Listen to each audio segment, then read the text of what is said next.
मैथिली आ भोजपुरी के सबसे नीक चैनल एपी प्रोडक्शन दरभंगा के एखनई लाल बटन दबाकर सब्सक्राइब करू और घंटी के निशान बटन के जरूर दबाओ ताकि नव नव ऑडियो आ वीडियो अहाँ सब लग तुरंत पहुँच सके।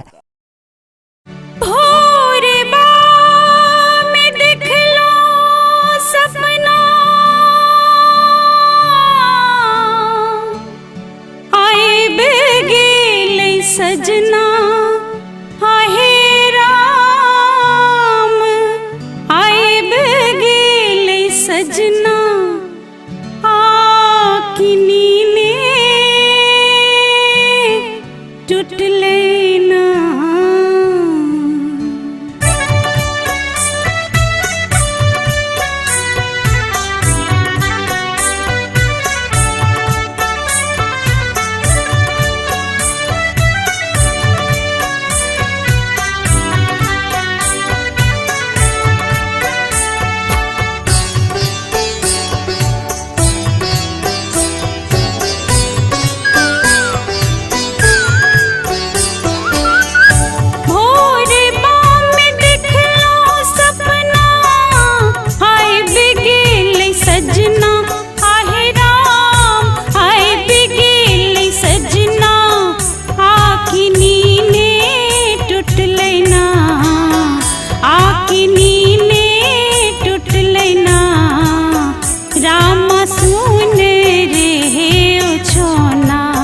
हमरे सपना टूटले ना राम सुन रे हो छोना।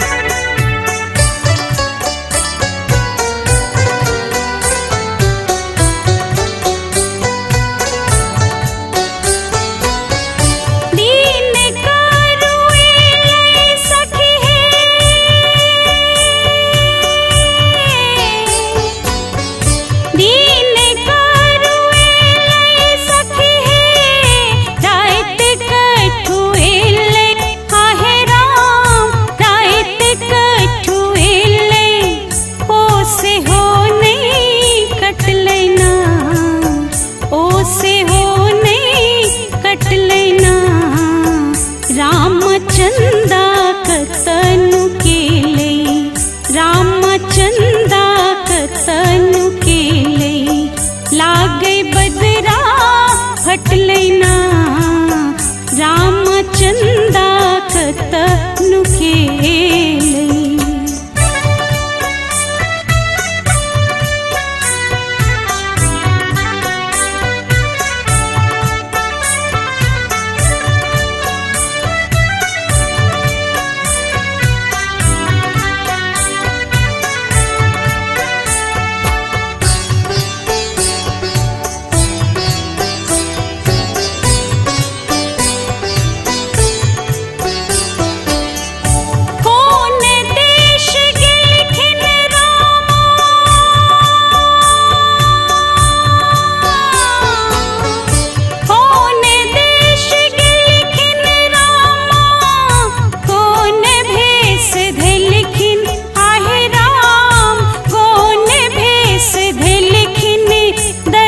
सपना भेलैना दरस सपना भेलैना राम वीर हाके रतिया राम वीर हाके रतिया आब अपना भेलैना राम वीर हाके रतिया।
झखर लई रामा सक पात झखर लई तैने फूल मजर लईना रामा सक पात झखर लई भोर बाम दिखलो सपना हाय बिगेल सजना आहे राम हाय बिगेल सजना आखी नीने टूट लेना आखी नीने टूट लेना रामा सुन रे ओ छोना हमर सपना टूट लेना रामा सुन रे ओ छोना।